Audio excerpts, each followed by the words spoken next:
This conference will now be looks around, recorded. at a few things and picks up his hammer, clinks at just the right spot, and poof, the engine comes to life. So they were just ecstatic that they finally got the ship working again and the engine and the motor running. So the man sends him his bill for $10,000. The captain's like, hold on a second. You were here for 2 minutes and you're charging me $10,000. I need to see an itemized bill for that. So the old man sends him an itemized bill. Absolutely. The itemized bill says this: $2 for time. Knowing where to hit the hammer, $9,998, right? So when we're thinking about that as a form of business acumen, you have to know where to focus. You have to know how you need to know how to work your slides so that you can make a point when you're trying to move forward. There we go. You need to know the strong understanding of the business so that you can quickly provide solutions. Really thinking about how when you're sitting at that table, you're not going to have time to go back and analyze everything and look things up, right? You have to have a certain amount of knowledge and you have to have a certain amount of relationships to be able to focus in on what needs to happen at that time. So those are the two areas. There's a whole lot of information on business acumen. Wrote about it in my first book at SHRM, but today we're just going to focus on knowledge and relationships. Okay, so number one of the things that I hear HR professionals grieve over is whenever we hear financial statements, we look like this person right here. Right? Anybody feel like that when we hear financial statements or finances or budget or some of those things? Like, oh, okay, what exactly is this? So financial statements is actually, it's not just one, it's not just two, there's actually 4 different types of financial statements. So when you hear the term financial statements, ensure that you ask which one, so you know what we're talking about. Now, it's further complicated because there's more than one name for a certain document. The income statement, for example, is also called the profit and loss statement, or some people shorten it to the P&L. So that's one of the ones that we've heard commonly. We also have the balance sheet, the statement of shareholders' equity, and the statement of cash flows. Today, we're just going to focus on one of them, the income statement, because this is the P&L is one that we hear most often about. So just a brief overview, 30,000-foot view. The income statement is simply what comes in, what comes out, and what we're left with, the net income. Think of it as your checkbook, right? So the purpose of an income statement is to measure our finances, the organization's finances, over a period of time. So typically in accounting, our finance department will put together a monthly P&L or a quarterly P&L or even for the entire fiscal year. So there's a difference between what period of time you're measuring. Let's dig into this a little bit more. Here's a super simple version of an income statement. We have the top line, which is revenue. So as you're sitting at the table, you might hear top line. It's simply that what's coming in, right? That's the revenue line. Top line equals revenue. And then we have the COGS, or cost of goods sold, which is the materials that we need in order to make the product that we're selling or the service that we're selling. So sometimes, rarely, but sometimes the direct labor can be included in there. Then we have some other income and some other operating expenses, the sales, general, and administrative expenses that go into the business to come up with our operating income, sometimes called EBIT, earnings before interest and taxes. And then we take out the interest and taxes and we end up with our net income, which is the very bottom of the income statement, which is why we hear the term the bottom line. So we have the top line and the bottom line, and that's where that terminology comes from. Now, if we're thinking about human resources, which one of these do we affect most? Probably the operating expenses, because that's where that sales, general, and administrative expenses, the administrative is where our labor comes from. Labor is typically, not always, but typically the largest expense in an organization, and we are in charge of that. Compensation plans, compensation design, how we're bringing people in. We also have other expenses like benefits, right? We have training expenses. Those are all operating expenses that we as in HR should have a say in. So understanding if we have, this has happened to me before, I don't know if it's happened to you, but we might have a salesperson come in and say, what are you doing here anyway?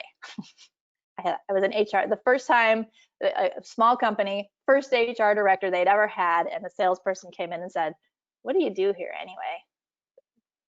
They had no experience with HR. It's like, oh boy, this is going to be a really fun journey for me, right? Coming up with this. But trying to understand, like, he is out there every day increasing that top line, bringing in the money, the revenue, right? And here I am taking it away because I'm an expense, and I'm bringing in training programs, and which is taken away from all of his hard work. So that is the mentality that he was coming in with. And thankfully, I understood that. So really trying to show him that I was here to help him and help him increase that top line so that we can get a stronger bottom line. All right, that's finances. Another area of knowledge that we can increase, and I heard Johnny talk about this yesterday. He said, I wrote it down. He said, one of the things that we need to do is to lead with data. So one of the ways that we can have data is understanding our metrics. So how many of you use metrics right now in your HR world? Anyone? Metrics? Somebody, I found this when I asked this in live audiences. I get maybe about 50% of us use metrics really well. Some of us maybe not so much, but about half of us don't pay a whole lot of attention to metrics. I think it depends on the size of the business, but it shouldn't. And here's why. Because you can use the metrics to tell a story. And this is where you start making an impact when you're sitting at that table. So we have some common metrics that we use, but beyond metrics, metrics are just a number. Metrics by themselves are not going to do you any good. And I've heard this before from HR professionals saying, yeah, I use metrics, but I don't do anything with them, so I stopped tracking them. Okay, well, you have to move beyond the metrics to the analytics, which is using the metrics to tell a story. So let's say we have a metric of turnover, right? That's a common one. I love turnover because everybody knows that high is bad, low is good, right? So identifying the story. If we have a high level of turnover, why? Why do we have that high level turnover? Identifying the story. So getting in and using your exit interviews or using your stay interviews to identify the story that helps us talk about the turnover. And then we can use that for solutions. So if we're identifying the story of a high turnover and we are looking at our stay and our exit interviews, and we realize that we have terrible manager to employee relationships, then one solution might be, let's bring in leadership development training, right? And so then we can also further the story, the analytics, and say, okay, if we do that, then our turnover rate will go down, our employee engagement rate will go up, our revenue per employee will go up, which is a key measure of productivity, and we can have that domino effect just from focusing in on that one metric, right? So that's an example of how you can take a number, make it into a story to really make it come to life instead of just it being a number. Okay, so there might be something on here. I added on purpose a metric that you may or may not have heard of, and that is that quality of hire there on the bottom. What is that? Well, I ran across this a couple of years ago, and quality of hire is rated the most valuable metric for performance. I have used this. I created it. I created a quality of hire metric for myself when I was in an HR director role several years ago. I don't remember when it was, maybe 7 years ago or so. And I created this because I was trying to understand, okay, where's our level of performance, and are we hiring the right people in to meet the standard of performance that we have? So the benefit of the quality of hire is that it gives us a lot of information. The downfall of quality of hire metric is that we have to create it ourselves. There's no common standard amongst this, but there's a benefit in that too, right? You can measure what you want to measure. I've included an example here for external new hires to measure that their quality of that external new hire within that first year as a way. This is how I did it. I added some numerical values to that and was able to measure how we were hiring in and what that performance level was. So think about this. You have to use yourself as a benchmark, but it can really add in and shine the spotlight on some of the different departments, perhaps, and the hiring techniques going along with that. So check out quality of hire. I think it's becoming more and more common. I've heard more people use it lately. All right, so that's the knowledge aspect for now. We're going to revisit knowledge in a little bit, but the other area that we're looking at is the relationships. So focusing on who the relationships are in our organization that we need in order to get from our strategy, what we want to do, to the results, because we're not on an island, right? We might feel like we are sometimes, but we're not on an island. We are an organization that has to collaborate together to make the results happen. So in human resources, in human resources, we touch everybody. We have to have relationships. We have to connect with every single department, and we have to understand what their goal is and how they affect the bottom line and how they are crucial to meeting the organizational goals. So I know it's a lot to know, but you can do this one simple way is simply by inviting those conversations, having a Zoom call. Back in the day, before COVID, I used to say, invite someone out to coffee or to lunch. You could still have a virtual coffee, right? Have a virtual coffee and invite the head of sales team or the head of finance and just say, okay, I'm here to help you meet your goals.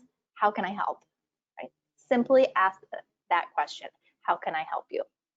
Now, let me share, sales and HR historically seem to have some sort of a kind of a clashing relationship, primarily for the reason that I shared with you earlier. So when I took that first, the first HR role in that organization, I've done that twice in my career actually, but this one was with a consumer product packaged goods company, and so we were selling. So it was new to me. So I went into my boss, the CFO, and I said, all right, I want to learn about how we sell our product. It was an olive company. So I'd really like to go and do a ride along with one of the sales guys. He's like, huh, okay. I've never had an HR person ask me that before, but all right, we'll do it. So he sent me along, sent me off, put me on a plane, sent me to North Carolina to meet with the sales guy, do a ride along with him. And guess who he sent me with? Yeah, it was the guy who said, what do you do anyway? Right? So I am now meeting my adversary. He's a really nice man, but you know, I'm like, okay, so this was like my big moment, right? And I went in and he took me to the client site. He took me to the grocery store, showed us where our products were stacked on the aisles of the grocery store and why. Learned about the seasonality of the product. I learned about the best times of selling olives. Like, who knew it was a seasonal item? Easter, by the way, is the #1 selling time of olives. Easter and March Madness. I know more about olives now than I ever even knew I needed to know. But the end result is I learned so much. And then we went to have dinner at the end of the day, and I just peppered him with questions and asked him all sorts of things. And he was a great teacher. So yeah, Paula, you're right. We must learn the business. We must ask to learn the business. Do not wait for these learning opportunities to come to you. In order to be effective as an HR professional, as any professional, we have to go and seek out this knowledge. So I would never have gotten the best, bar none, the best learning opportunity of my life unless I had asked, because I went in and I did it. I was in the field. Some of you who work in a manufacturing environment, you can go and just walk out there, ask to do a ride along in the manufacturing of the production line for a day. Put on your hard hat and go and learn how to make the product. There's a lot of different ways that we can do this. Depends on what your organization focuses on, right? make sure that you just go and be open and learn. Now, sales is one. We can also learn a lot from marketing. And I think marketing and HR are this perfect combination because really we do so many things together. So if you can befriend and have a brainiac exchange with the people in your marketing department, I believe that it will help both of us, right? Both of the departments. Because if you think about it, we have advertising. Well, in marketing, we use advertising to create interest in a product. In HR, we use advertising to create interest in positions and also to have our employer brand, to put our employer brand out there. We have public relations. In marketing, we're trying to create this positive image. We do that in HR as well. And know that we in HR, especially if you're in a recruiting role, you're the first contact. You are defining your employer brand for the company because you're the first contact that these people, the candidates coming in will have. And if you treat them with, by ignoring them or with disrespect of in any way, and we don't do this intentionally, I'm not suggesting that at all, but if they feel that way, then they will go out and affect your employer branding. We want them to affect our employer brand for good, not for bad. It's a lot of pressure sometimes. So going along with brand management, the marketing ensures that we connect with the customers. Well, so do we in HR. We affect our workplace, and we have to manage the brand within our workplace as well as outside of our workplace.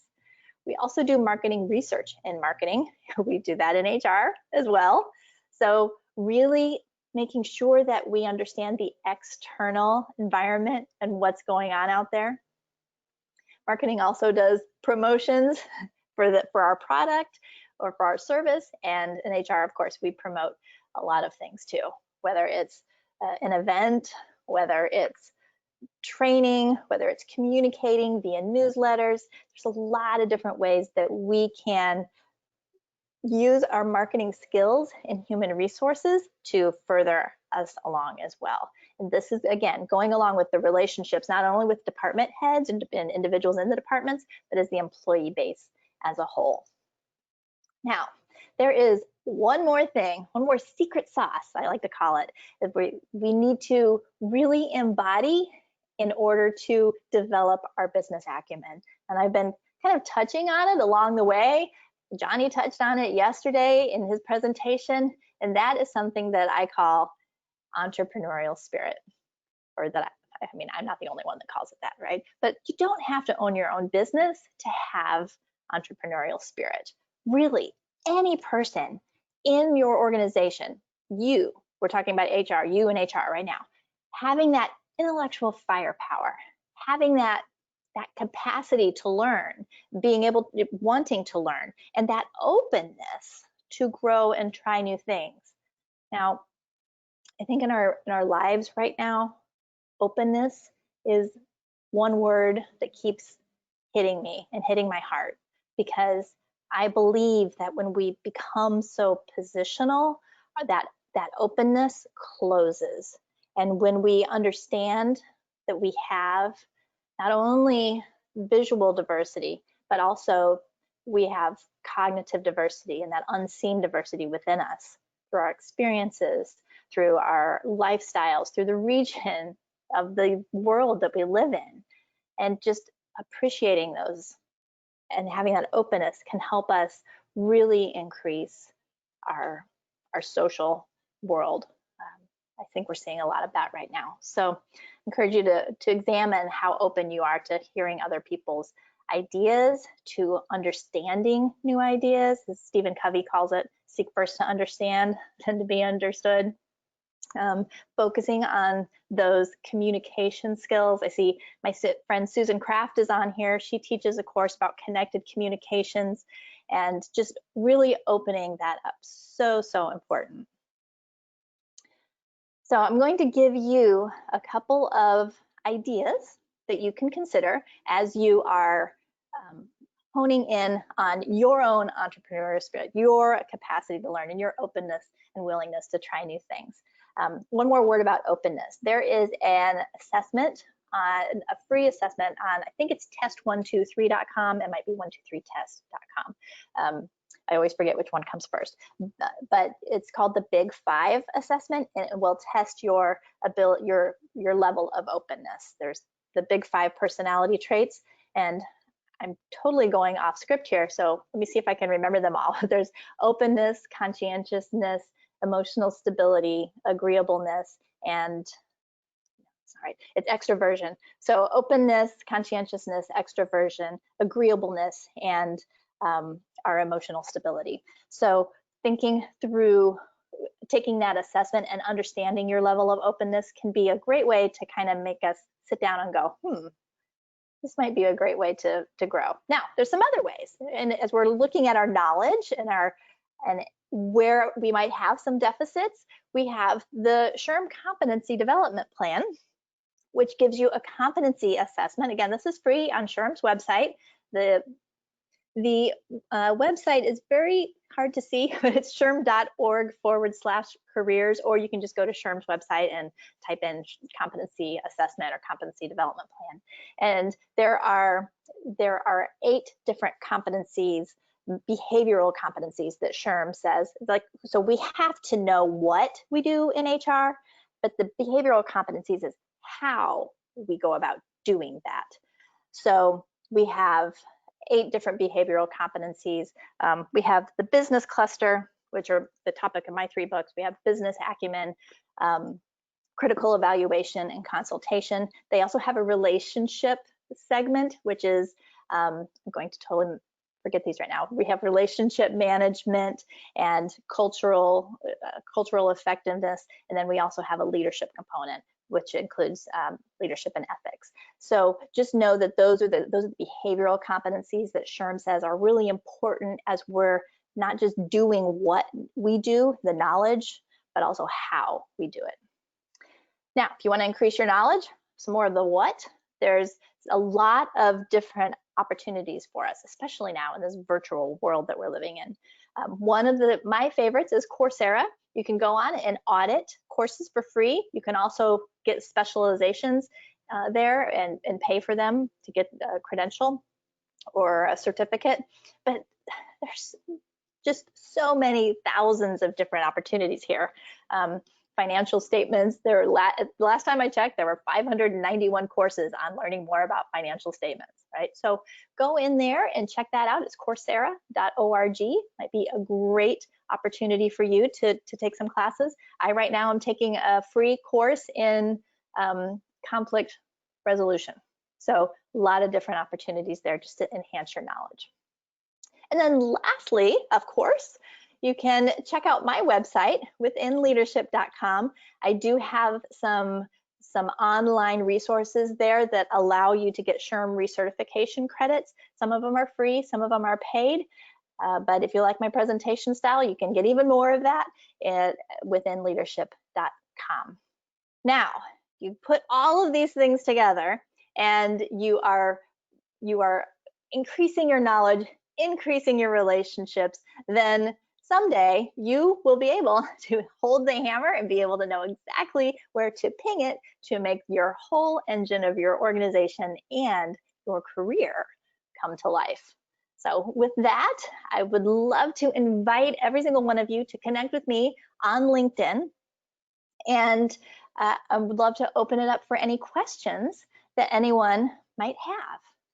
Any way that I can help you, I am here. Jennifer, this is Shelley. That was a great presentation, a ton of resources and tidbits. So we thank you immensely for that. And I will publicly apologize for getting our agenda out of order. Sorry about that, but your recovery was amazing. And so was Jesse, so thank you. So we would like to open it up for anybody who does have questions. And I'm monitoring the chat box here for just a second. So let's see what we come up with. But while we're waiting, what are some things that maybe, because we didn't have a lot of time in the 30 minutes, that you would like to also tell us about maybe some other resources or maybe some of the top hitting questions that people are asking you to come in and talk about aside from maybe what you delivered today? Oh gosh, there's so many, right? One of the things that I'm having some conversations about with my clients is well, a couple of things. Number one is what I call our true north. And Johnny talked about this yesterday, which has brought up top of mind for me again. And that's really making sure that everyone in your organization knows the common purpose, which is really your mission statement or your purpose statement, right? So knowing that, and then having the vision of where your company is going towards, so that everyone in the organization can be working towards that goal. And the more you can measure it and show visibility to that, the more commonality you're going to have, and the more employee engagement. Like, yeah, hey, let's all work towards this together, right? But equally important is how you're going to do that, and that comes through with your guiding principles or your core values that you use in your organization. And as a side note, let me just tag on to that. We talk about core values in our organization, but I want to encourage and maybe even challenge each one of you to come up with your own personal core values. What are the things, the 3 to 5 things that you want to live your life by? I can tell you mine, and they can change, but I had to do this in coaching school. Mine are my kids, number one. So everything I do with my kids in mind first and foremost. Freedom, stability, authenticity, and really focusing on continuous learning. Big piece for me. Love that. To do that. That's a great tidbit. Let's see, kind of going back to your comment around the competency development plan and the how, do you look at your own behavior as a measurement to the how as well? And how do you help others lean into that with some of your workshop deliverables? I think behavior is everything. So I'm a huge reader. I love to read and I love to take tidbits of information. And one of the best things I've learned is through Jack Canfield's book, The Success Principles. And in the first chapter, I think, it might be the second one, but he gives a formula. And I use this formula to guide my life. And the formula is E plus R equals O. So E stands for event. The event happens no matter what. COVID happened, right? And we all have the O, the outcome at the end, but the thing that we have control over is the R, our response to the event. So in every, I can't seriously think of an instance where our response to whatever the event is does not affect the outcome. And we have 100% control over our response. Was talking to my boyfriend about this yesterday at Walmart. He was getting all upset, and I'm like, if you don't like that someone isn't wearing a mask, just ask them to put it on. And I went up and I asked the lady who was checking us out. I'm like, hey, would you mind putting your mask up for us? And she's like, oh, I can do that. I said, thank you. And I started talking to her, instead of people just get angry. And what good does that do? It's the response. Own your response. Yeah. That is so good.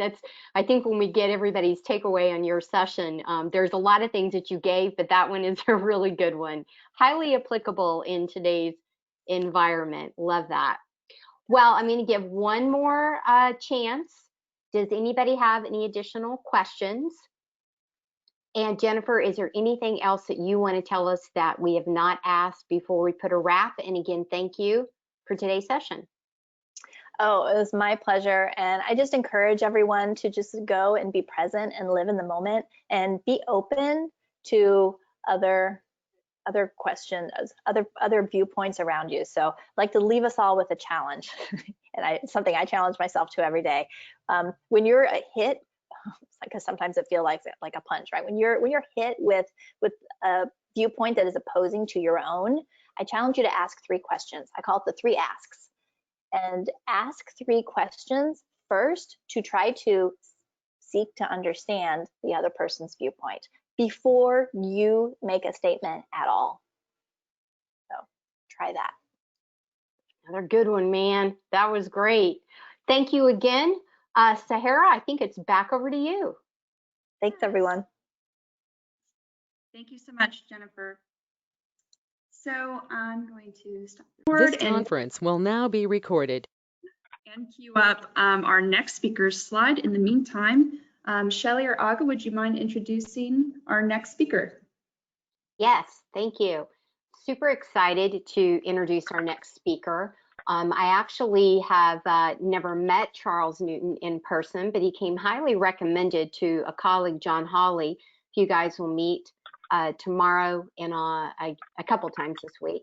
But Charles Newton is a research scientist and the principal investigator with SOAR Technology. He's a research scientist with a specialty in source technology and intelligence training business area. Charles has served as a principal investigator and technical lead and project manager on numerous DoD efforts, including leading the algorithmic development and the efforts in DARPA's explainable AI, which obviously is today's topic. Human subject studies that explore and validate the incorporation of explainable artificial intelligence and interpreting the machine learning algorithms within a test bed of systems, the USO, COM, and the Air Force Research Lab. Charles led in 2016. He was the lead member of an integrated product team that was a recipient of the 16th Annual Naval Air Warfare Center Aircraft Division Commander's Award for supporting the testbed training and evaluation environment that allows the naval researchers to explore novel operations and training requirements for the naval flight officers in the Joint Integrated Fire domains. Charles received his BS degree in computer science from the University of Central Florida in 2012, specializing in big data, systems design, artificial intelligence, and machine learning. It is my pleasure to welcome Charles Newton. Thanks. I've gotten the perception that I think this is the AI part of the meeting. So what I'm actually about to show you all is maybe something a little different than some of the speakers that have come before me. I'm a research scientist at a small business called SOAR Technology, or SOARTech. And what we specialize in is taking cutting edge artificial intelligence and applying it towards difficult problems in the DoD. So what I'm basically about to show you is a research project. So it's not a fully fledged product. My company doesn't specialize in HR or AI applications for HR. But what I'd like to guide you all through is maybe an active brainstorming session about a project that we work with DARPA, basically the funding agency that invented the internet. And they've been thinking about a really interesting set of problems called explainable artificial intelligence. So this would be a set of AI approaches that not only give you results, but explain why. So if you've ever had the experience, for example, of credit card fraud, right? Most of those cases of credit card fraud were perhaps caught by your credit card company, maybe sending you a letter saying that, hey, we identified these anomalous credit card transactions in your stream, and we'd like to, ask you if that was actually you or not. That was actually caught by a machine learning algorithm. And one of the current deficiencies in machine learning is most of these algorithms don't necessarily tell you why. So what we've been exploring is this is a SBIR, or a Small Business Innovative Research Program project that's focused on applications of explainable AI towards helping veterans find job opportunities in their fields. So I'll go ahead and go through a little bit of the background of our project. So really the problem that the government asked us to solve was thinking about service members' transition process. So right now, service members, as they get out of the DoD, go through what's called a transition assistance program, which in many cases is unfortunately just a resume writing process. There's actually a huge challenge in helping veterans identify relevant career opportunities for themselves as they're transitioning out of the workforce. And it's actually a very unique problem because in a lot of cases, veterans have been, hyper focused on their careers for maybe the past 20 to 25 years, which, may have been doing something that doesn't necessarily have a civilian counterpart to it, or the analogous civilian job is difficult to identify if you've been in that, service or military specific world. And what we're trying to build is a set of tools that allow veterans to do things like explore career opportunities, right? As a transitioning veteran, you're about to make the most important decision of your life, which is what do you do next in your job? And unfortunately, that the DoD isn't necessarily providing a lot of support for that. So what we've kind of provided is a set of tools that allow veterans to do some career visualization, some brainstorming, and then also even get some reassurance that the resume they've written is correct. So from a veteran's perspective, as you're getting out and you're transitioning into that new career, there's a lot of insecurity around even the resume process and the resume writing process. You know, did I express myself correctly? Did I go out? Did I use some jargon that was uninterpretable and no one will understand what I'm saying? And so those are kind of the assistance we'd like to provide veterans. And you can actually see this problem in economic data. So what you're seeing to the right here are Gulf War II era, so basically Iraq War era veterans, unemployment trends. And what you can see is that they typically trend higher than the non-veterans unemployment. And there's a couple reasons for that. One is, like I explained earlier, that transition assistance program for veterans just isn't the best experience for a veteran. It doesn't provide them with the informational and emotional support they need to make those really important career decisions. And two, even when veterans find a job, what we're seeing is within 18 months, at least 40% of veterans end up realizing that first job isn't a good fit and then end up going back on the job market. So what we've been kind of focused on this project is providing tools that allow a veteran to make a more informed decision and potentially also allow employers to gain a little insight into the veteran and understand that two-way match perspective that will lead to a really good personnel fit.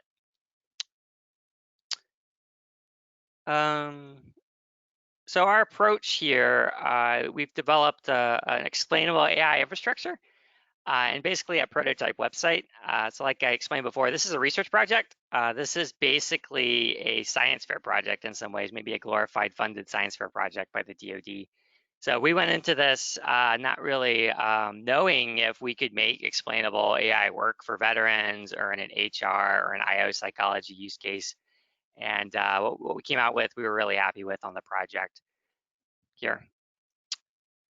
And kind of the state of the art. So how this is done now is lots of folks focus on like BLS or Department of Labor, like an LCAT type perspective. ONET also has a job classification hierarchy. And we kind of looked at this a little bit, and we've actually, first part of the project, we ended up we did an evaluation exercise and basically matching veterans with these ONET job categories. And what we found is when you put this in front of a veteran or anyone with a specialized career focus, these occupational codes are just way too coarse. You know, it may say something like program director, right? So as a program director or project manager, or as a program director, you know, someone who's directing stage or motion pictures, it's really kind of ambiguous what some of these categories are. And similarly, maybe with producers, right? Is that a game producer, a movie producer? Is that someone who produces products, right? So there's a lot of nuance into these categories. And one of the things that we've actually focused on is using machine learning to produce these occupational codes in a much fine-grained way. In particular, what we'd like to do moving forward is maybe even generate these classifications from live data. So one of the things that I've experienced in my career as an AI engineer and an AI principal investigator is, wow, this field's really rapidly changing, right? If you don't pay attention to the literature in 1 or 2 years, you'll just be completely out of date. And a lot of the, even the job titles and the job categories that exist now did not exist when I started my career, and I'm not really that old, right? So it's just a rapidly exploding field. And whenever you end up in one of these high technology fields, you just really feel a need to have things like updated in real time. So as you're thinking about those placement problems for like a biotechnology firm or any other sort of organization that's in the technology space, I think one of the capabilities that there would potentially be demand for is that notion of HR tools that update in real time from data, which I think is an exciting idea.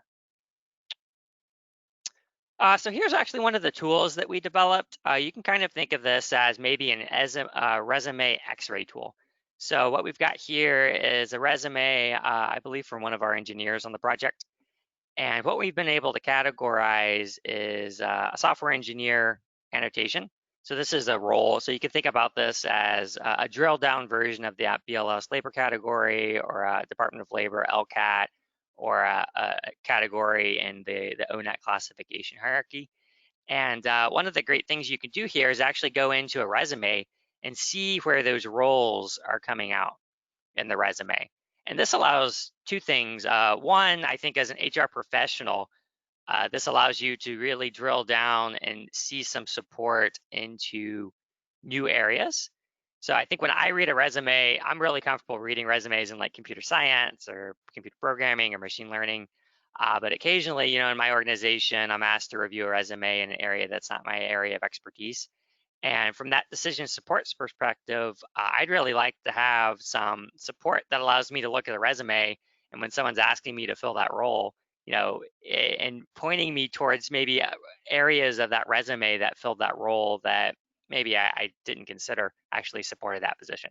So it's a really interesting tool to have from that resume parsing or understanding perspective. And two, from our veterans perspective, it allows a veteran to gain a lot more confidence over their resume. So this allows a veteran to go through and see if what they're intending to write is actually, correct from a machine learning perspective, which is a great piece of feedback to get. It allows you to iterate through your resume. So if you're going out and you're applying towards different sort of jobs, I'll give one example. We actually had a person in my organization. They were previously a tank commander in the Army. And when they went through their TAP program instructor basically told them they had to be a truck driver because that was the only analogous skill set that they had, right? Tank, truck, you both drive things, right? It must be the same job. But what they realized is, doing some self-reflection, is they actually had a lot more skills than they initially thought. For one, they're actually a security expert. They thought about things from a game theoretic perspective, right? Someone makes a move, someone makes a response, there's a counterattack. And they actually got a certification in cybersecurity and actually came on an organization as a cybersecurity expert. So that brainstorming activity can be really, really valuable for allowing veterans to really open up that purview of job opportunities that might be available through maybe some additional certification, or maybe through just a massaging of the resume and the narrative that you use to explain yourself in that job seeking process. So a third utility of this is what we're finding out in large organizations that we've interacted with on this project is a lot of the first step of the HR process is a screening process done by a machine learning algorithm. So if you think about HR being the focus of your organization, there's kind of that underbelly of, well, there's a whole bunch of people that we're interacting with through the HR process, that their only interaction isn't, face-to-face HR. It's actually, the stone cold machine learning algorithm. And from a resume building perspective, that's actually your audience, right? As a writer, your audience is a machine learning algorithm. And that is, in some cases, primarily who's going to be reading your resume from a first filter perspective. So this also allows veterans to basically have that two-way conversation, not with an HR professional, but with that machine learning algorithm that's going to be interpreting the resume as that first cut later as they start seeking their career opportunities out. Another tool that we've developed is a career exploration tool. So if you think about your own resume actually tells a story, right? It's really a reverse chronological story of all of the jobs you've had and then the specific roles in that job. And what we've taken is we've gone to organizations like Indeed.com and we've gathered a database of lots and lots of resumes, hundreds of thousands of resumes. And what we did is we trained a machine learning algorithm, or we trained artificial intelligence to model the career path of those folks in our data corpus, basically. So what we do is we'll read a resume and parse out your history. Where did you start? Where are those career trajectories? And we compare it to others following similar career trajectories. So, in this case, you can see some different past in a consulting career. Maybe someone started out as some sort of management position and then moved into a partnership at an organization. Maybe someone started off in a legal profession, right? An attorney and made partner. Or someone made kind of a reverse move and moved from maybe a more industry or a small business industry perspective into a position that they were considered a partner or a position in a consulting position as they moved on with their career. So what we're able to provide veterans here is that thinking of, is this career opportunity going to match my 5-year goal, for example, or my 10-year goal? If I make this decision, where is it going to take me later? What are the career opportunities that I'm setting myself up for? And ultimately, does that meet my definition of success, right? Is that a success point for me? And the great part about this is it's backed up by other people who have, followed in that same path, but are maybe a little bit older in their career trajectory. So you can really, use this approach to find an example, find an anonymous example, or construct an example for yourself of, what does the data say that I'm going to be if I take this particular position?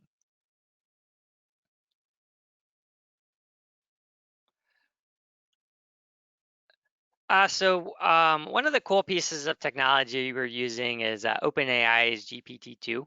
And basically what we're able to do here is our approach is actually initially what we start off with is completely unrelated to HR text, completely unrelated to resumes.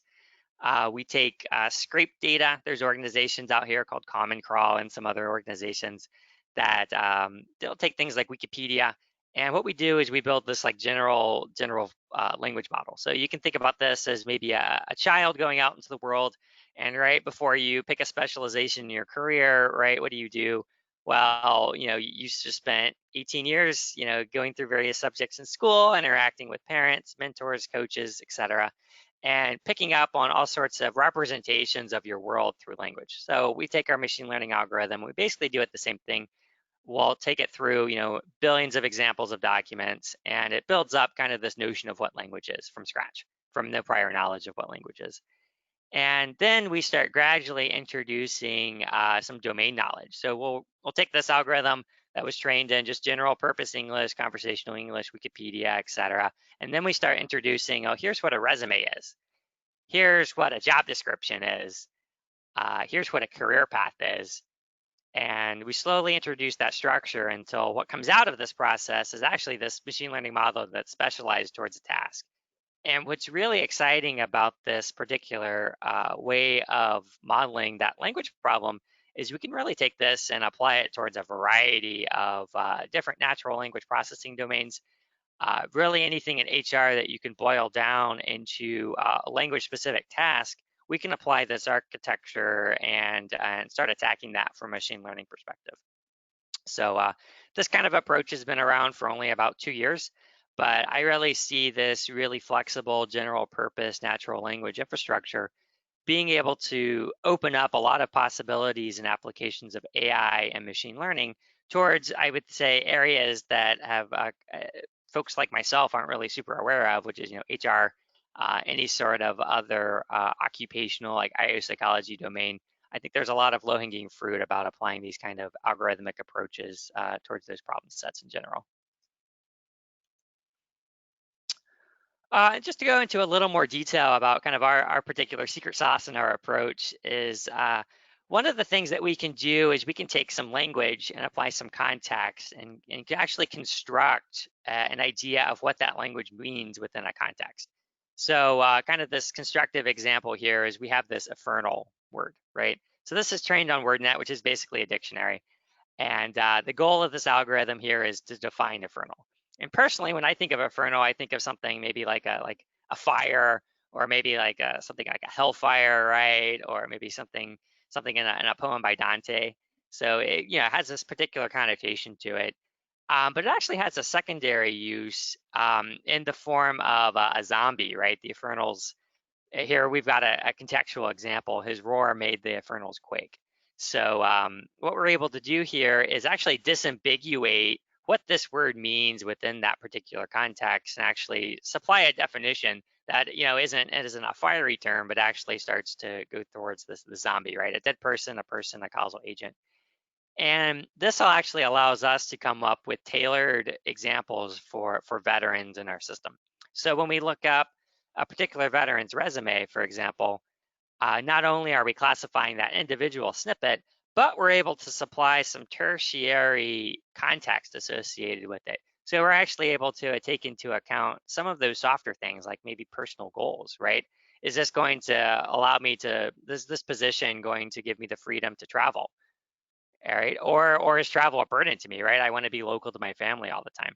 So allowing you to model that from a lifestyle perspective, come up with, you know, what those core values are as a person that you're looking to fulfill through a job, and then using that to color the results from a machine learning algorithm to tailor the actual predictions made by approach.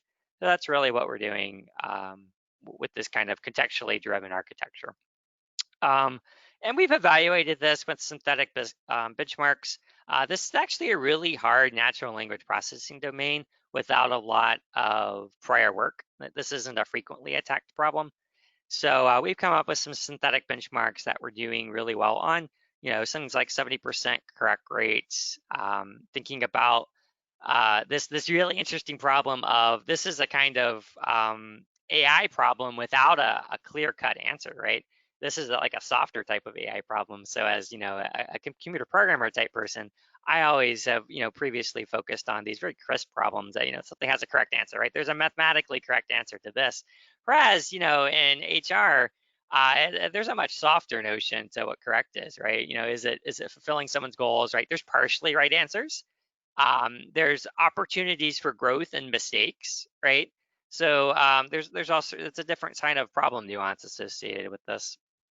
And what we've also done is think about you know, previous positions that folks have had, and then allowing that to color the context that goes into these job predictions.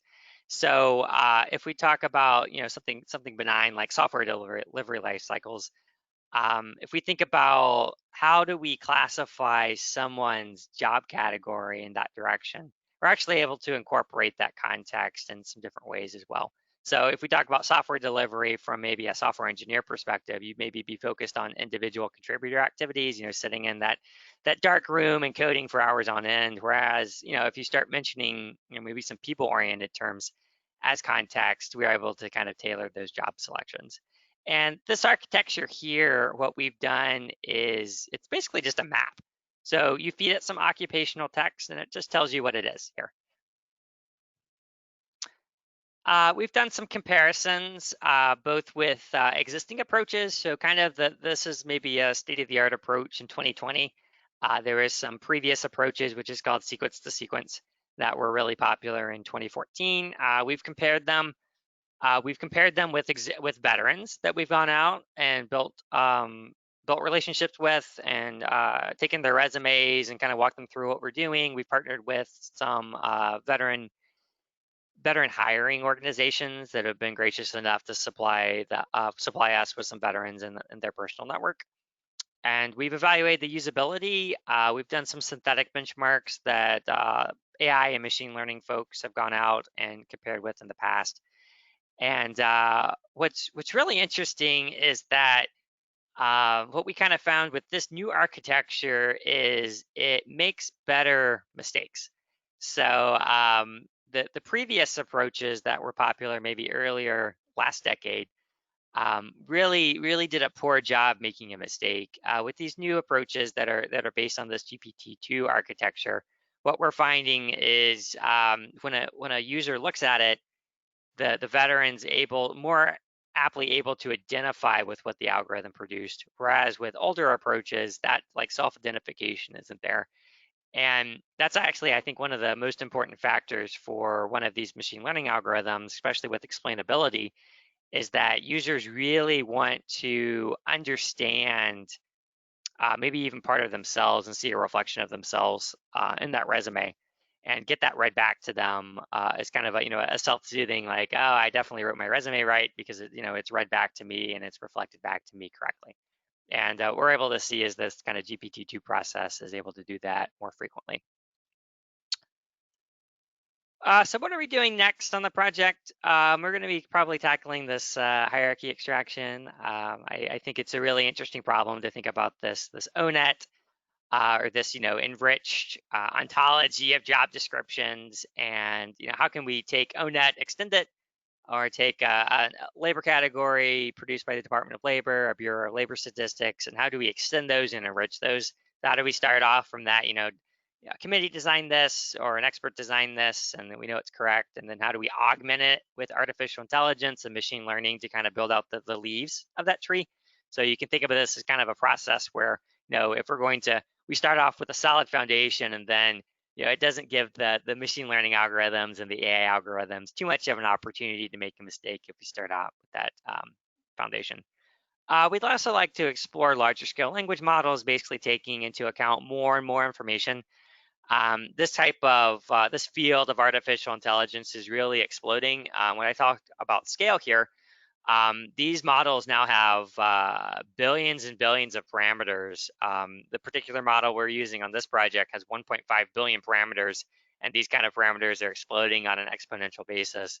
And the more parameters you have, it looks like the evidence suggests that the more natural language processing problems you're actually able to attack, and the wider you can go out in the specific fields.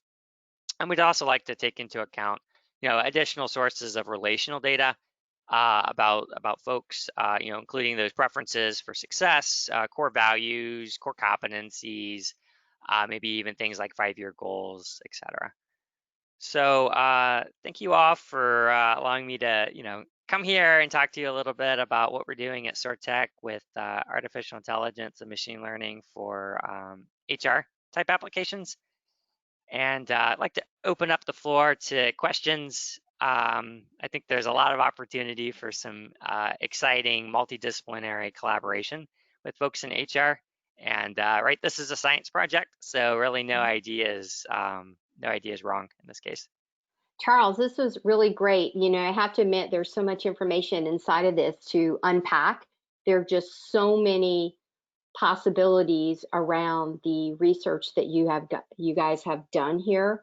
A couple of questions that I know I actually got ahead of time, and please, everybody who's still on, please make sure that you do your messages in the chat. But number one, Charles, is there a white paper on this that people can grab when they go to your SORTEC website? Oh, sure. Yeah. We've put together a quick 1-slide description of the project. I'll put my contact information in the chat. Beautiful. If folks want to reach out, you have a little more detail information about this, feel free to reach out to me and we can provide you some additional information. The other question that we got ahead of time was if somebody wants to know about some of the organizations that you worked with that maybe have some additional either ROI on them actually using this process to be able to, scroll through behind the scenes resumes from a career coaching standpoint, as well as being able to tap in to veterans in a different way. Are there some companies that you're allowed to share maybe contact information of who is using this right now? So this is primarily geared towards TAP programs, which are kind of under lock and key. They're kind of hard to get into, and they're kind of like a well-kept secret in the DoD, mostly to avoid veterans from getting exploited. Right? It's actually a really vulnerable part in their life when they're going through the transition process, and the DoD kind of wants to keep that the way it is. But I think there is a really good ROI case for these kind of automated screening tools, especially when you think about emerging regulatory compliance with, you had a machine learning algorithm make a decision, right? From a certain perspective, someone needs to be held accountable for that decision, and allowing users to understand why a decision is being made allows these kind of algorithms to be applied in these kind of new domains for sure. As far as ROI in the sense of reducing labor, I think that, yeah, absolutely. The fact that you can have a screening tool that's using cutting edge natural language processing to automate certain any language tasks So that could be categorizing a resume, assigning a score to a resume, even other emerging ideas, like if you have a larger organization, having this as a part of a performance evaluation, not necessarily, assigning someone score based on artificial intelligence, but just having kind of an AI career coach provide folks just some personalized information. And there's even an advantage, right, that it's very private, right? Machine learning algorithms, you can have them have private conversations that no one else in your organization would have to be privy to. That Mhm. type of situation, for sure. So that's maybe traditionally some of the ways that organizations have used, consulting organizations. There's an opportunity there to have machine learning kind of supply that same aura of privacy around those conversations. That's great. Somebody put down here a career website internal for a company, absolutely. And a broader question for you. You kind of just talked about this, but if there's any additional specific thing you could add about companies that aren't using anything around AI now inside of their systems, from a recruiting standpoint, is there something that they should do from initial steps that can best help them prepare for what's obviously coming in the future? Yeah, so I think the best step that you can take is to realize that machine learning algorithms and artificial intelligence are entirely powered by data. So even if the tools and technologies aren't there at the moment in 2020 to kind of transform that work process using AI or machine learning, the best step that you can take is actually start collecting data. So data ideally is structured in some capacity. So for example, on this project, we had to parse resumes. And parsing, what that basically means is taking the structure of a resume and then taking, someone's name, right? Someone's job history, job titles, years they've worked, etc., and then putting that into basically a database. So if you think about, what that structured data process looks like, it's really if you could put it in an Excel spreadsheet and you have a work process set up to take information in your organization and put it into Excel, then that Excel format can later allow you to take those same data products and apply them towards machine and use them to train machine learning algorithms later on. That totally makes sense. I was just putting in the chat, I use predictive index, and I know that one of the things with their data collection is that forward thinking to be able to collect it from a behavioral standpoint when they're creating the job profiles that work inside of your organization. So it goes right at the heart of what you talked about and the point you just put out. We just want to thank you for everything that you gave us today. Again, it was a lot to unpack. And for anybody who wants more information from Sora Technology and from Charles, by all means, please reach out to him. You've got information for him directly here in the chat, as well as going on his website and inside of today's brochure. So thank you very much, Charles. We appreciate your time. And Sahara, it's back over to you. Thanks. Thanks, Shelley. So we are going to pause for a break, and I know we were a little bit off on schedule, but after the break, we are back on track. So at 12:50, we are going to have our third conference sponsor, come on, Virginia 529. And then we're going to close out with our remaining session for the day. Before we start sponsor and our last session, we are going to raffle off a SHRM e-learning subscription. So stay tuned, that raffle winner will be announced shortly. But in the meantime, get up, stretch your legs, feed yourself, whatever you need to do, answer those 50 emails that came in while you were on watching the session, and we'll talk to everybody soon.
Hey everyone, welcome back. We are at about, let's see, 12:47, and people are going to start jumping on here shortly. As I mentioned, at 12:50, we're going to pull up our sponsor slides before our upcoming session with Beth Davis. Hi, Beth. See you got here. Welcome. Hello. Hey, and hey. If you see me looking a bunch of different ways, we've got about 3 computer screens in front of me now, having some sound issues. So I've MacGyvered a setup here. So apologize for that. So let's go ahead and announce our raffle winner. We don't have a drum roll sound effect, but I'll go ahead and do it. This raffle is for a SHRM e-learning subscription, and the winner of the raffle is Nicole Clark. Is Nicole on? Give her a shout out. Thanks, Shelly. I tried. Congrats, Nicole.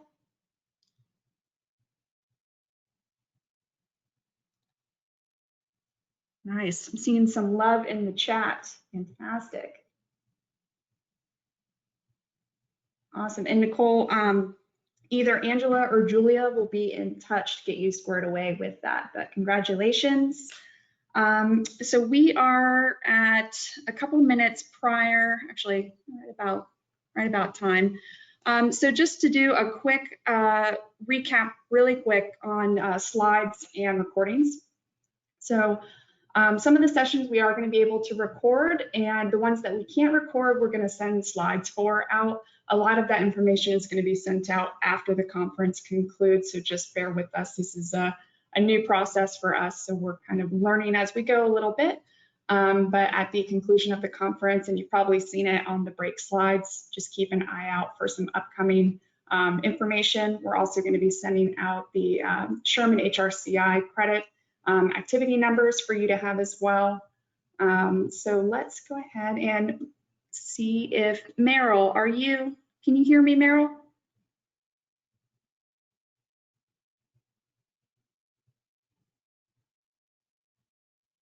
All right, give her a few more minutes to jump on, or a minute or two. So what did everyone think of the last session? Oh, nice.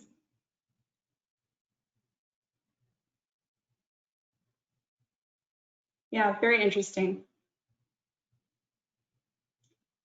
We definitely got into the tech part of it for sure, but it was it's a bit daunting to think about how all the categories, different categories and stuff are going to eventually going to be running things a bit.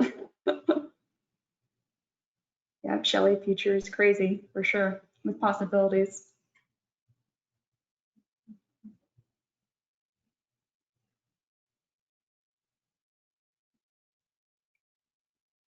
Yeah.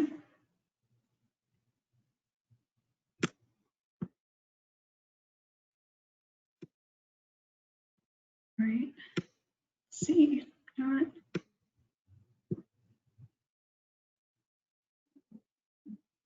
All right. We still got about 9 more minutes before your session kicks off. Beth, are you in Virginia or are you out of state? I am actually, what's funny, I'm actually in Pittsburgh, southwestern Pennsylvania, but I was thinking about Hampton Roads and Newport News and your region. I've spent about 2/3 of my life every summer coming through the Monitor and Merrimack tunnels and whatever they were called before that, because we go to Hatteras almost every year for vacation. So this is the first year that we haven't gotten to go because of COVID. So I've spent a fair amount of time in your fair region. Yeah, now it's the best time ever to really go through the tunnel, if you think about it. Yeah, no doubt. Yeah, we were pretty bummed. We were COVID canceled because our state put a quarantine on. If you go to North Carolina, you have to quarantine here in Pennsylvania. So, but yeah, and my husband actually this past winter was one of the other speakers, John Hawley. my husband, and a friend, John McCaskill, did an event that was around connecting the dots of agile and mindfulness and design thinking. So we have some ties as well. Oh, nice. Okay. Well, thank you so much for jumping on today to talk to us a bit about HR in an agile organization. And I understand a lot about touching on Scrum a lot in particular.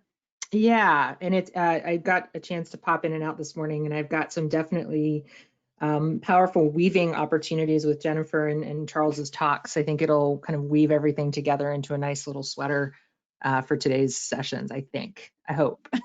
Perfect. All right, so I'm going to do a last call for Virginia 529. Are you on?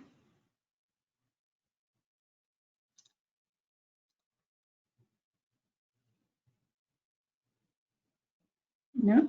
All right, well, I will go ahead and just give a quick shout out in their place really quick. We do want to thank Virginia 529 for being a conference partner for our for day 2 of our conference. Meryl Milani is the Hi, I'm so sorry to interrupt. It's Meryl. Can you hear me now? Oh, yes, perfect. Yeah. Yeah, were you on mute? Okay. Sorry, there were a couple. Well, no, there was a couple links in the invitation, and so I was in the wrong link. So I'm here now, and I apologize. I'm so sorry for being a few minutes late. That's okay. You're on. Okay, great. Well, again, my apologies for being late, and thank you so much, PenSHRM.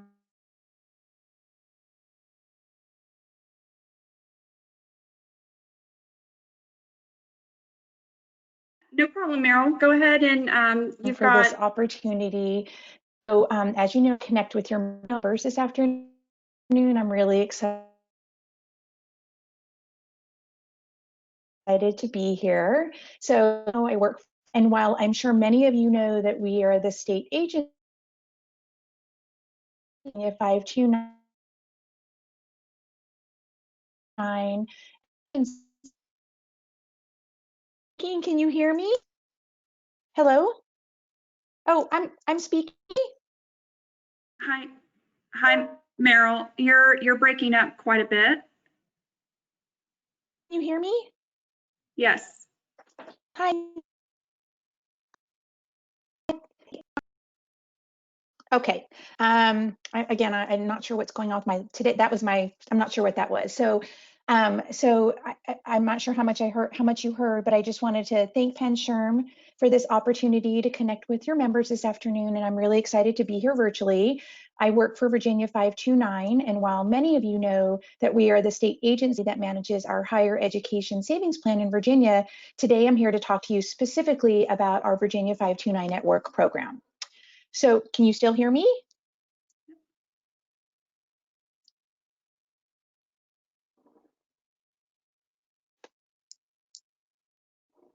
Hello?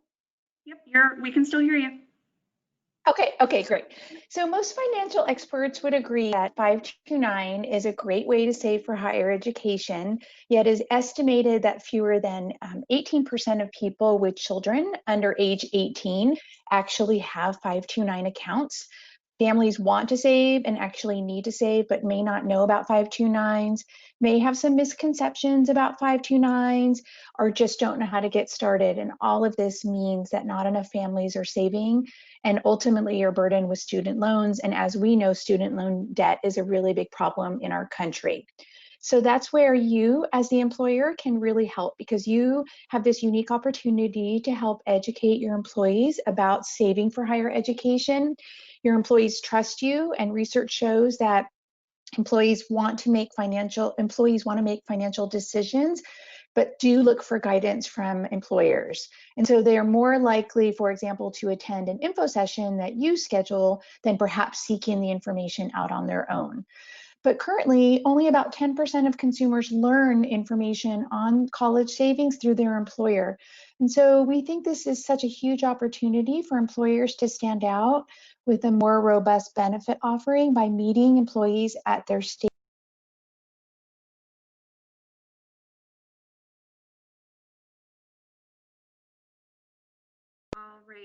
Meryl, it looks like you cut out again, and just for purposes of time, we're going to go ahead and turn it over to Shelley to introduce our speaker, our next speaker, Beth Davis. Shelley or Aga. Yeah, sorry. I was on the mute. It's like technology RS right now. Okay. Welcome again, Beth Davis. She's the founder of, and Beth, please say the name of your group before I say that wrong. Yeah, it's called the Llewellyn Group. Llewellyn Group, okay. She is experienced people development leader, known for her ability to creatively align business strategies to people practices while keeping passionate focus on workplace culture and values. Her expertise spans the globe while working with multi-billion-dollar companies to high-growth entrepreneurial startups. Beth is a certified Scrum Master. She's certified in Scrum at Scale practitioner and is a certified facilitator of the IC Agile certifications of agility in HR. She also hosts, and say this again, is it Loopy? Is that how you're saying that? Nope, it's in the loop. Okay, in the loop. All right. That's what I get for trying to be creative, right? A podcast dedicated to bringing together diverse and passionate voices, dedicated to developing thriving workplace cultures, creating joy in the value with Scrum, embracing agile mindsets in work and in life. You know, I also have to say, I don't know if any of you were on or in one of her recent virtual cohorts, but hopefully at the end, Beth, you can tell the group about some things that you do virtually training, as well as anything that is upcoming. So again, welcome Beth Davis, and we are so looking forward to your topic and educating us a little bit on Scrum. It's all you. Oh, awesome. Thanks. Hey, thanks everybody for inviting me in. As I was saying earlier, I am from Pittsburgh, Pennsylvania, the region, and graciously was invited by PenSHRM, Shelley, our friend John Hawley, to be with you. And I'm just so excited to be here. Newport News area, Hampton Roads is a place that I've spent a lot of time driving through over the last 2/3 of my life. So I have a soft spot in my heart for the Chesapeake Bay region and the peninsula. And I'm just going to spend the next half hour, talking with you as much as we can. I'd love to see folks in the chat interacting. I typically facilitate, so it's often challenging for me to sit and talk at people without some interaction. So please throw questions. If I say something that you're like, what is that? Please know that this is a safe environment. But as Shelley mentioned, I've spent the last 20 some years working in and around HR and people development across the globe, and fell in love, so to speak, with Agile and Scrum. Just a quick story. My husband is actually was a software developer, and when we got together, he started to talk about these ways of working, and I thought, well, wait a minute, that's how I like to work. And listening to Jennifer talk a bit this morning, she had said that, engaging with the business and learning what the business needs are and increasing your acumen. I've always believed that too. So happy to hear her say that. And when I learned more about these ways of working, it really hooked me. And so over the course of our time, the next half hour, we're just going to talk a lot about not just Scrum and Agile as ways of working, but also the mindsets and change leadership that's really needed for us to continue to not only be successful as HR practitioners, but really continue to elevate our profession. And I personally believe in the power of HR and the good we can do with and for so many people. Okay, so please no laughing. If you're chuckling, I won't judge. This is a drawing that I did. Clearly not my talent, but it's to illustrate a lot of what we talk about in HR. And it's the idea that, we really want engaged people, right? And we also want to make money or deliver results if we're a nonprofit or some other agency. But often companies spend most of their time doing a couple of things. One, they focus primarily on the bottom line, right? How much money are we making? What's the return on investment for shareholders, for those investing in us? And it's all about the customers. And I tend to subscribe to a different belief system, and this is born out of work from Harvard in the 90s around the service value chain. And the idea here is that if we can spend more of our time engaging our employees, and not just engaging them to make them happy, but to really increase their sense of autonomy and mastery and purpose in their work, there's a good chance that our customers are going to feel it, right? They're going to feel it, whether it's an external facing customer or internal partners, right? And if we're doing that well, the money and the results are going to come, right? And you're going to be able to live out your dream, right? Whatever that dream is for your organization's reason in being.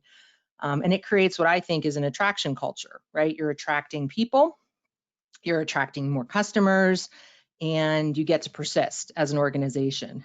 So that's kind of why Scrum and Agile kind of comes into my mind, because, you know, if you think about what Charles was talking about with AI, you know, we live in this VUCA world, which VUCA really means, right, volatility. Have we not experienced that this year? You know, normally we have volatility in our workplaces, but boy, this year has really brought volatility forward. Tons of uncertainty, right? Tons and tons of uncertainty. Complexity is HR. You know, tell me what HR is, and I'll tell you it is infinitely complex, not just in the work that we do, but in the fact that we're working with and serving people, right? So even when AI comes in and the bots are showing up, we still have people, right? And there's ambiguity, right? There's a lot of ambiguity, especially now. You know, are we going back to work? Are we not? Are our kids going back to school? Or are they staying home?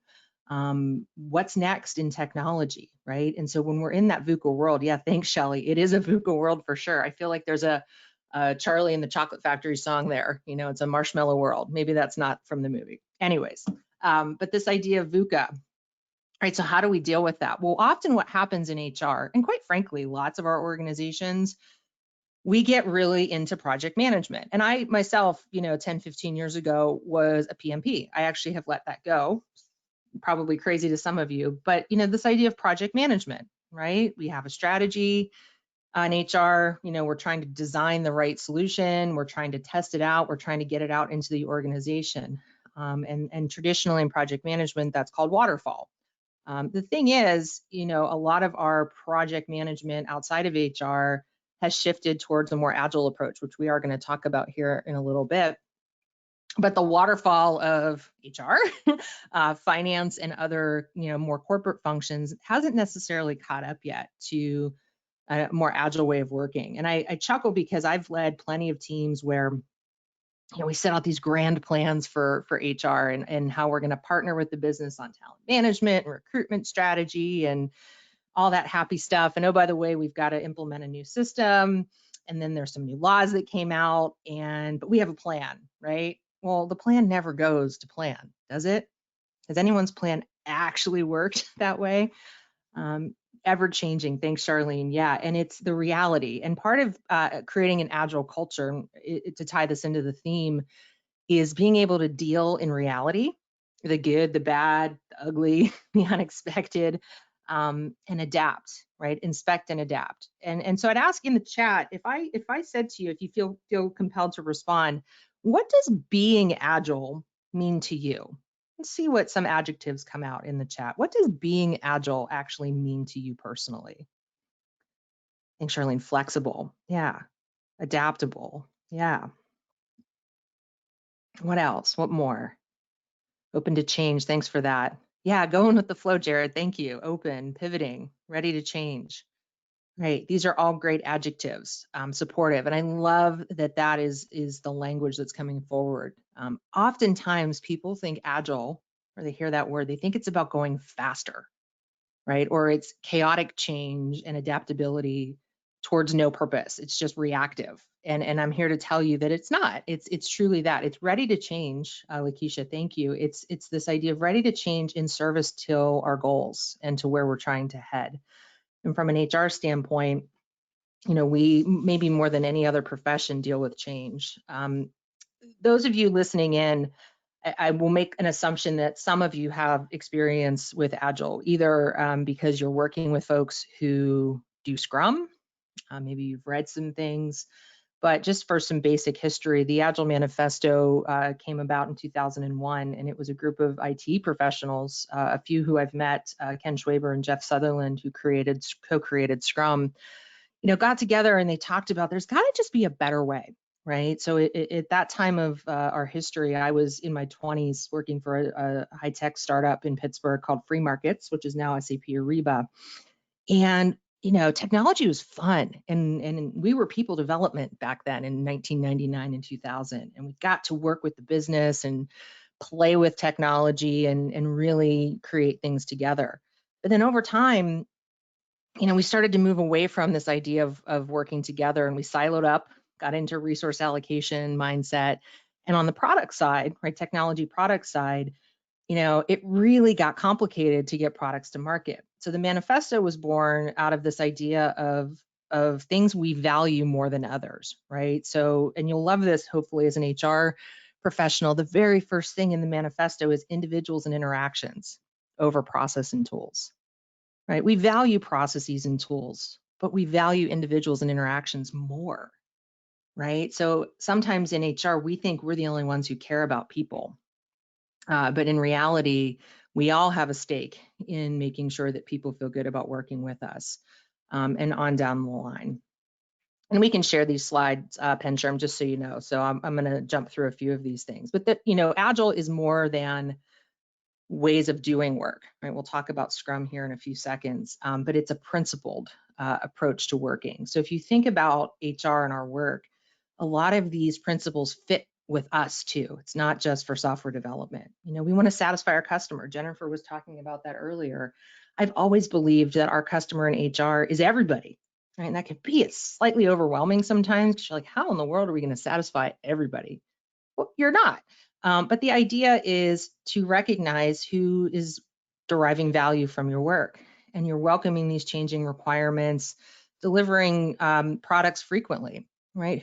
I wish I could see everyone's show of hands, who's worked on an HRIS implementation where the hoped for benefits don't come until 18 months after you kick off the project. And sometimes no one even uses the system after 18 months. Well, what if we say, thank you, Paula, me. What if we stepped back and delivered more frequently, right? And we gave a little piece and said, okay, managers, employees, let's try this piece. And okay, let's try this next piece, right? This is about change. Daily collaboration, motivated people. I'm hoping that you're all starting to kind of lean into this and saying, well, wait a minute, that's HR, right? We want things to be simple. We really want to get people engaged in our work. And modern Agile, really, if you want to take away nothing else from today's talk, make people awesome, right? Everyone make people awesome. Deliver value continuously, right? And we'll talk about what that means for HR. Make safety a prerequisite. Not only physical safety, right? That's important, but also psychological safety. And at the end of the session, I'll send a link to a online, I hate to call it a game, but it's an online interactive game that you can use around having conversations about psychological safety in the workplace. And it's a nice way to invite conversation about behaviors that do and don't increase that. And psychological safety isn't just about making everyone happy. It's also about making it safe to say, I don't know, or I messed up. And how do we learn from that? And then learning and experimenting. So I won't talk a ton about Scrum. That could be like a whole other session, and it can be. But Scrum is really this. It's a framework. If you think of it in those terms, Scrum is a framework that is fairly lightweight and simple to understand. And I always talk about it in terms of it's a box, so to speak, right? It creates a time box for people around how we're organizing ourselves to work together for a short period of time to go after getting something valuable done. Right. So sometimes people get really caught up in Scrum and, it's this, it's that, it's this role, it's that role. From an HR standpoint, if people around you are scrumming and you don't get it, right, go find out and talk to them about it. Because sometimes what happens in HR is that we're not always invited in, particularly if this originates from IT, not because they're not including you on purpose, but it's just because it's seen often as a delivery model for products and services. I subscribe to the belief that we can use this framework for everything. Scrum your life, and we could talk about that for a day too. But the idea of Scrum as a framework that has 3 distinct roles, 5 events. Sometimes you'll hear people complain there's so many meetings. They're not meetings, they're events. and artifacts. And the idea is, again, organizing a group of people towards a shared goal to deliver something valuable every sprint.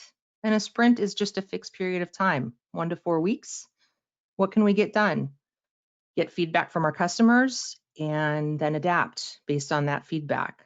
So start to think about your HR projects. What if you knew, right, you could create a team, maybe even a cross-functional team that had people from the business on it, creating your new performance management process or reinventing your employee onboarding experience.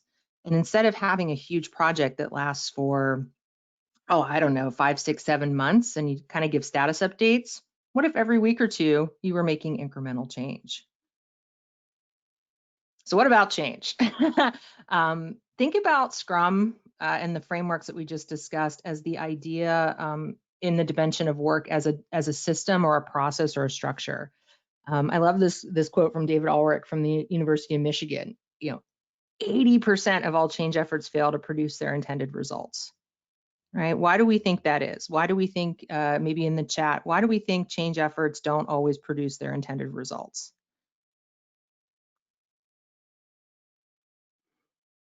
Any ideas about that? We aren't clear on expectations. Thanks, Shelley.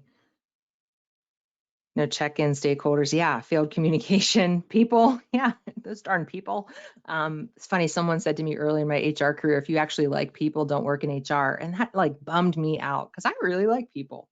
But yeah, it's all these things. And the idea is, if you think about the dimensions of work, this is adapted from Peter Senge's work in the 90s about creating a learning organization is that, we all have products and services that we deliver. Any organization does that, whether you're for-profit, community service driven, higher ed, healthcare, whatever. We then get into this dimension of designing and implementing systems, processes, and structures, right? We reorg like crazy. We think we're going to bring Scrum in or Lean or any other methodology. But often what happens is we forget about dimension C, which is engaging people and addressing the soft side of change, which is about how we think, interact, and take action, right? So the idea of leading change versus managing change. I bring this into this conversation because in an agile organization, you'll hear often, like, we're going agile, like it's some destination to get to. But the idea is more, if we're going to start to do change, like using Scrum as a framework for delivery, and we're going to lean into agile principles and really think about it, the change side of things can't be underestimated. And when someone's saying, yeah, we tried that Scrum thing, but it totally failed.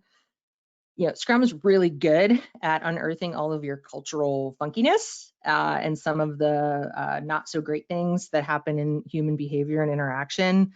But in the right context, it's also a way to deal with your reality and help people work better together. And I love this slide because, let's start to think about our organizations as a social system and not a machine. And I've subscribed to all the models. I'm a Six Sigma green belt, and I've done a bunch of those processes, and they're all very helpful and useful.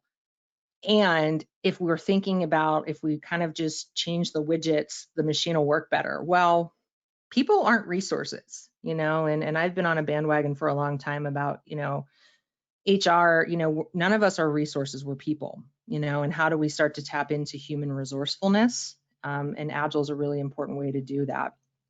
So I do a lot of work with Agile people.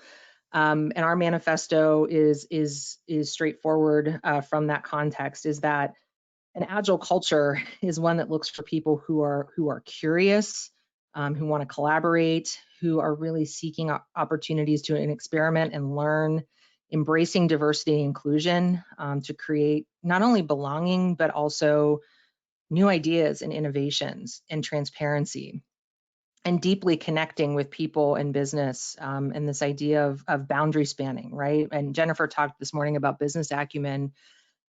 I didn't ever get an MBA because I got to learn so much about finance and marketing and product management just by having relationships and seeing those people as partners internally.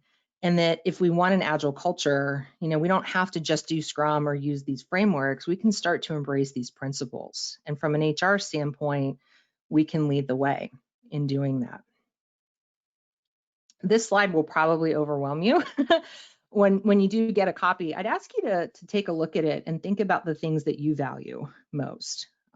These are principles when you think about Agile, what principles we really believe in. And the first one, transparency, stands out to me because, you know, we say we want more transparency, but when we start to show some of the not so great things that are happening in our organizations, or, you know, in Scrum, we start to show that it's not just a status update that's like red, yellow, green, right? And it's yellow for a while, but then like a week before the project's due, it turns red and everyone freaks out. And project managers run around and like, you know, shame people with their plans. In Scrum, you know, we show working products. We talk about what we did and didn't get done in the last 2 weeks or the last week of our sprint. And that can make people really uncomfortable, right? So again, if you have an organization that's starting to work with these frameworks and it's not going so well, it's often because some of these principles might be missing in your culture. You know, things like increasing psychological safety, focus, right? You know, I'm sure many of you, I've seen HR plans where there's like goals gone wild, right? We have like 62 HR initiatives going on this year, and none of them have a hope to get done because there's too many. What if you had focus, right? And what if you were able to prioritize a backlog of things that you were going to work on this year and get real feedback from your customers? You know, is this what we need, or is it that? Growing people and knowing them deeply. You know, in our work world over the 20 some odd years that I've been working, you know, there got to a point where it wasn't safe to ask questions and get to know people. But there's ways to do that, right? And we could talk much more about that. But, you know, self leadership, authenticity, these are the principles that you need for that kind of a culture. Small shameless plug, we do have a book coming out in September. Myself and 32 of my Agile people from around the world have written this book about all of those principles. My chapter is on self-organization, and it's a very personal story about my shift to servant leadership and really leaning into the power of working with others. We are having a conference in September. We'll get you guys more information. Would love to see folks from the States here. I spend a lot of time with folks in Europe on that call with those groups, and would love to see the US start to hook in. So let me wrap up a couple more things. You know, there was an article written in 2005, and I won't assume anyone's age on this call, but it was from Fast Company, and it was called Why We Hate HR. And my first reaction when I got the magazine working at Free Markets was like, how dare they? But as I started to read the article at the time, it talked about our profession at the time, you know, necessary evil, business acumen lacking, administrivia instead of strategy, and efficiency over value. And it always bummed me out because I have always believed in the power of our profession, and that you can, yeah, we do have to help protect the company from lawsuits, but so do a lot of other people. And that, you know, for me, it's like, how much has really changed? We're still talking about business acumen. You know, Jennifer's talk was great. You know, but we still hear people talk about get your seat at the table.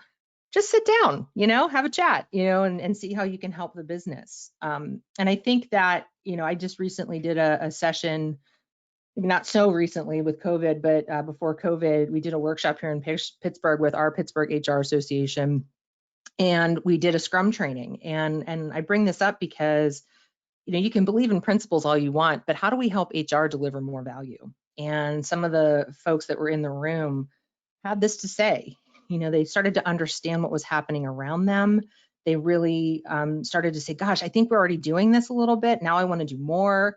Also, I'm wondering why our implementation partners, by the way, they were implementing Workday, wasn't using Scrum to implement Workday, right? No wonder we were having such a hard time. And I bring this forward because there's a belief that HR can't use Scrum. And I feel like, yes, you can. I created this view of HR a few years ago. I was leading for a company called CO Health Analytics, and I was trying to explain to the leadership that had never had HR before to say, this is like HR and it's super complex, and they were not understanding me. So I made this visual. And the idea of how are we going to balance, you know, what we're doing in service to business results while also aligning to priorities and also recruiting and developing, engaging people. Plus we're trying to partner with everybody else, right? It's complexity in action. And I bring this up because Scrum to me is all about a new way of working in Agile HR. So there's the principles side, which we talked a little bit about, and the what we can deliver with the business, but also ways of working. right? And so these principles that I would offer to you is not one is better or worse, right? You have to deal in your organizational context. The cohort I'm leading right now, we have people in manufacturing, people in global organizations. Everything can't always be the same, but there are principles that we can start to look at to say, yeah, we got to have policies and rules and standards. We get that, but there's also speed and flexibility and collaboration, right? You can only go this far because a law says you can, but here's the rest of the space we can play in. Involving customers in our delivery. And I'll share a couple quick stories here before we wrap up of how I've personally done that. But, get more people involved increases the chance that the change is going to stick, right? And customers are really good at telling you what they don't want once they see what you've created, right? So if you look to increase engagement and responsibility, you can involve more people. The fact that we can deal with performance differently and on down the line. And co-creating solutions with others. And again, I'll get you these slides through the group, but not the old way, it's more the traditional way. This is how not just HR works, but a lot of organizations, you set a strategy, the COEs design programs, if you have COEs. If not, you're like a 3-person HR shop and you're doing everything for everyone. And then you kind of implement things and then you rinse and repeat. Burson did a great study on this to say, what if we started to shift and say, yeah, there are some things in our organizations that have to be standard from a fairness and equity standpoint. But if we can identify a problem, let's say in the finance organization that's specific to them, what stops us from creating a solution that works for them?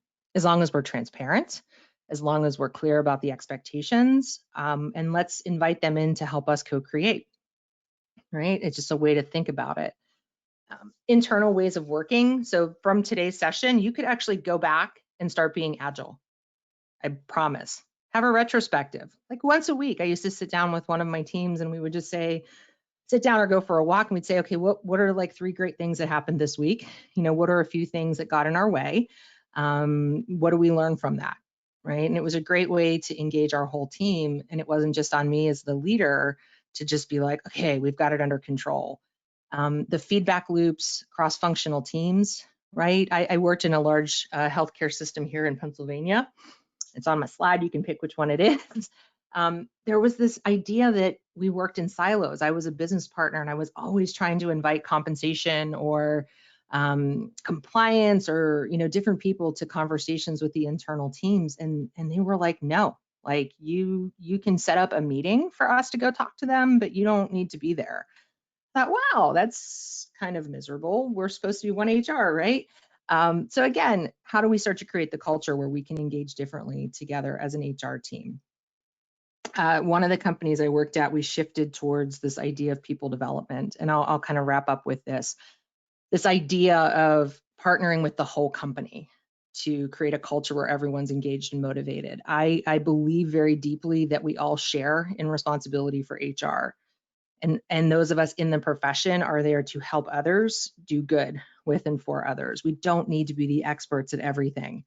And if we do this well and correctly, we can really create very strong attraction cultures, and we can really, engage the organization. So that all sounds good, right? I've actually done it too. So I joined a team a year or so ago that had merged 2 companies, privately held, about 300 employees. And I got there and we had 2.5 people that were in HR, and the lovely women that I got to work with, none of them had an ounce of HR experience. So that was awesome. And I came in with 20. And I started to kind of dig in to say, like, well, what are we working on and what's everyone's focus? And pretty quickly, I felt the most overwhelmed I had ever felt in my whole life. I thought going into that, like, I got this. This is gonna be easy. Small company, I can do this. And it quickly got overwhelming. And so the first thing we did was bring Kanban into. And Kanban, if you think about it, it's really about increasing flow and having a pull-based system, right? This wall was crazier when I first got there. So what we decided to do, thanks for the break down the walls. Yeah, Agile HR is all about silo busting. Thanks, Paula. We put this up on a wall visibly in an open space, and we said, this is all the stuff that we got to get done in our HR team of 3.5 people. And we color coded and got organized, and you can kind of see that at the top. And every day, literally every day, we would come to the board and say, okay, what are the most important things we need to do today? And we would pull cards as a team into the doing column, and we tried to limit ourselves to 5 things that we were doing. We would make things visible that were blocked, etc., and get to done. By the end of this, we actually had a stack of, I don't know, about 6 or 7 inches of cards of things we got done. This was just the reacting to the day-to-day HR stuff. This wasn't even strategic stuff. This was just like literally day-to-day. What that turned into, and if you can see my camera, is I now have my personal Kanban board. We sell these online on Etsy called Scrum on the Go. It's a beautiful way to create focus for an overwhelmed HR generalist team. And what it helped me as a leader do was visualize with my executive team, like, here is all the stuff that we're just dealing with every day. Made a case for what? Adding people to my team, deprioritizing certain work, outsourcing different things to partners, as well as making a case for using Scrum. So Scrum came in as a way to deal with our strategic priorities. And one of the teams that we created was a cross-functional team to re-implement our HRIS system. And this will make you all cringe, but we had a 80% non-exempt workforce that wasn't punching in and out. Everyone gasp. Everyone just gasp. And so payroll was a nightmare. It was like the honor system. I'm freaking out. Yeah, oh my God, right? Everyone's having like heart palpitations. So we got to get this turned on. What we could have done is like flip the switch, HR mandates everyone start punching, and away we go. But I knew well enough that if we wanted this change to stick in a culture that had some bruises on it, and didn't trust HR from the past, that we got to do this with people.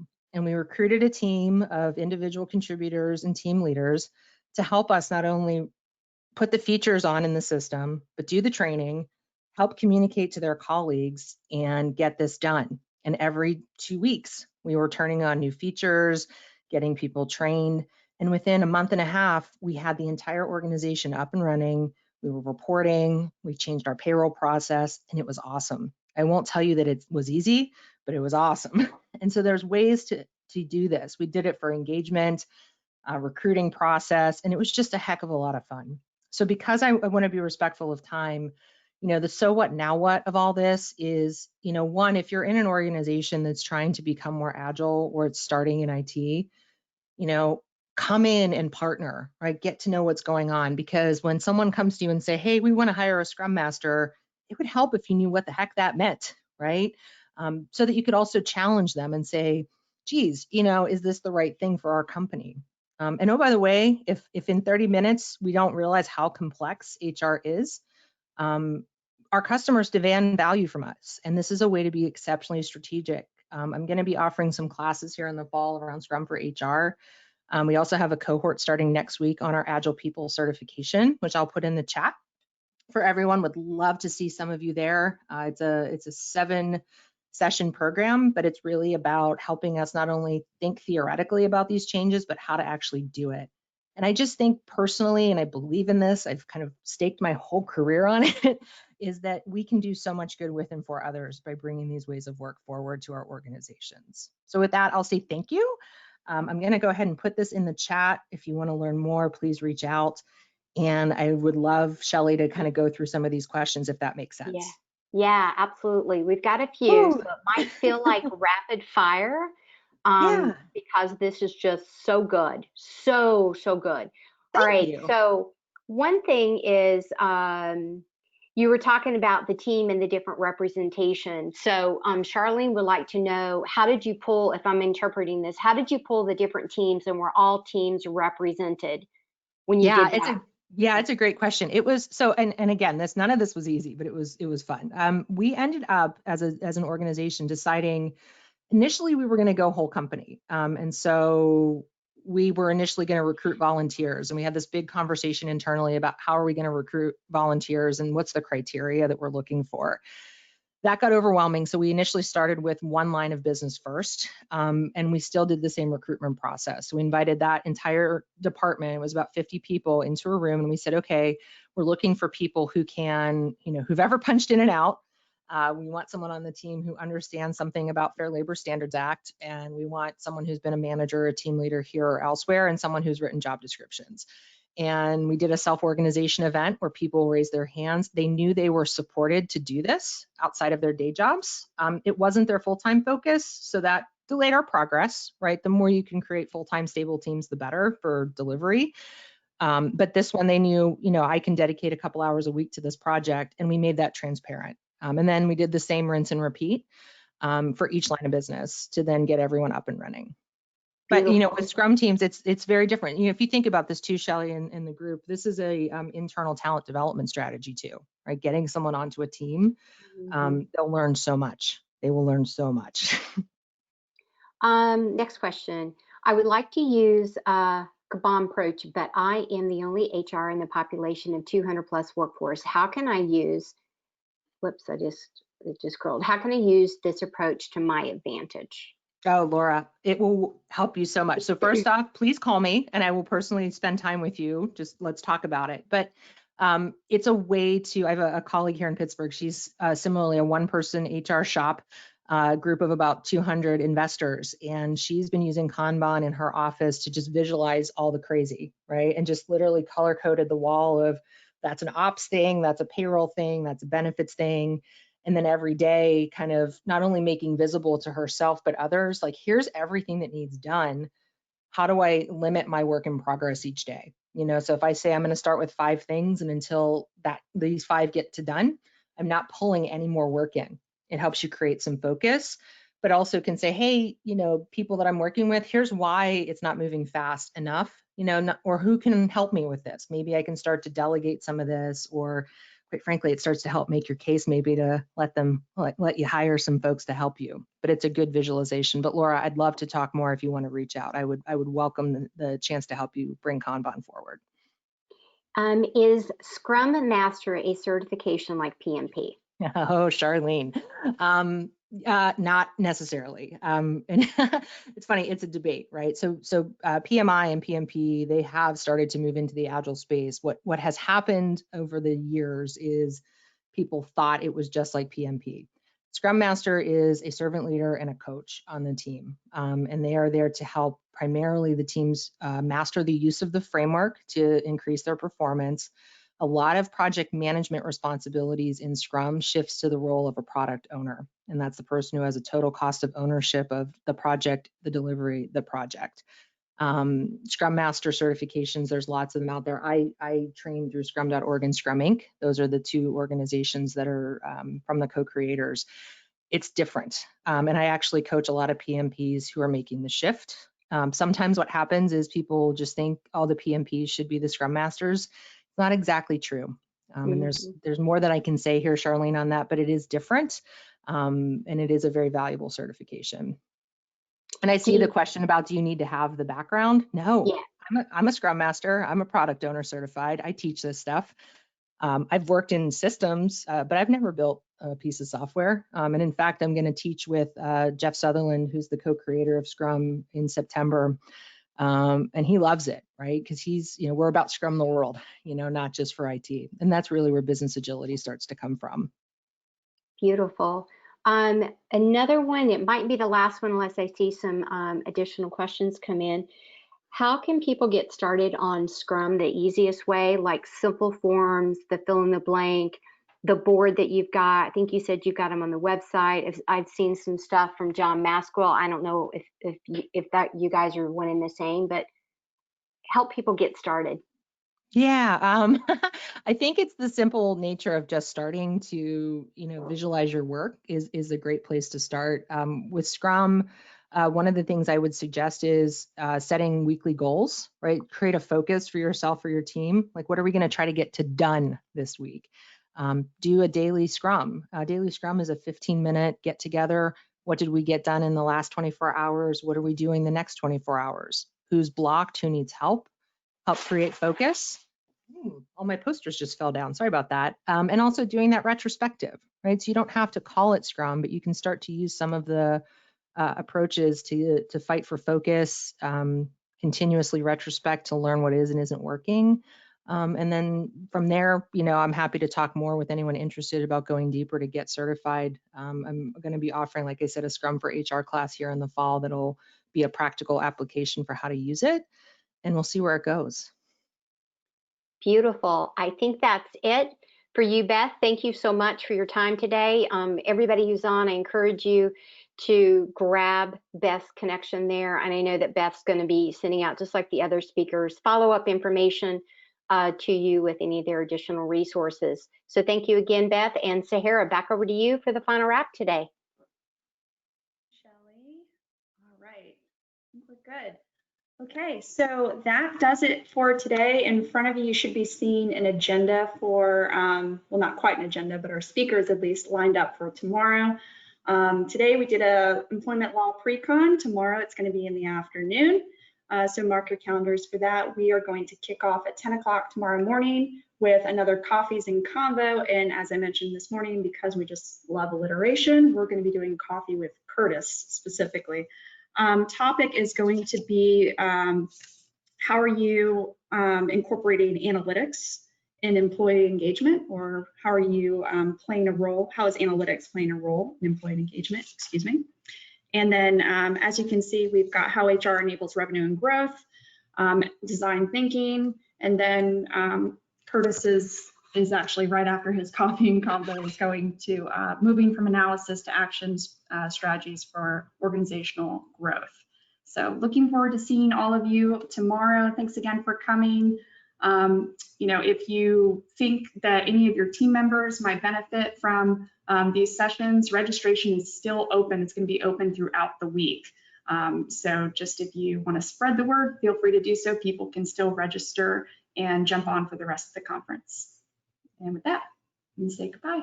Take care, everyone.